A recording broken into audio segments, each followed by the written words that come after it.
तुम्हा सर्वांना गुरुपौर्णिमेच्या हार्दिक शुभेच्छा. तर आज आम्ही जायला निघालो शेतामध्ये, कारण आज आहे गुरुपौर्णिमा. तर गुरुपौर्णिमेची पूजा करायची होती. तर आम्ही शेतामध्ये जाऊन पोहोचलो.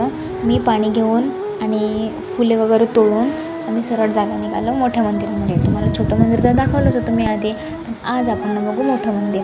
तर फुले वगैरे सगळं तोडताड करून आम्ही जायला निघालो मंदिराकडे. तर मला इथे छोटंसं असं आंब्याचं झाड दिसलं. मंदिराची अवस्था अशी काहीशी झाली होती. मग आम्ही सर्वात पहिले मंदिर छान असं मस्त क्लीन करून घेतलं आणि मस्त अशी पूजा करून घेतली. मी छान असं हळदी कुंकू लावून घेतलं, परत अष्टगंध वगैरे सगळं लावून घेतलं आणि बेलपत्र तोडून तेही वाहून घेतले. फुले वगैरे छान अर्पण करून मस्त अशी पूजा झाली. अगरबत्ती वगैरे लावून दिली आणि प्रसादही ठेवला. मग मी जायला निघाले छोट्या मंदिरामध्ये. मोठ्या मंदिरामधली पूजा तर आटोपलीच होती आणि छोट्या मंदिराकडे.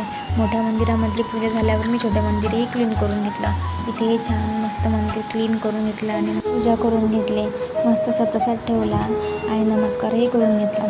माझी इकडे दोनही मंदिरातली पूजा आटोपली होती आणि बाबा इकडे चारा तोडून बसले होते. बाबांचा चारा झाला. आम्ही निघालो घरच्यासाठी. Bye bye.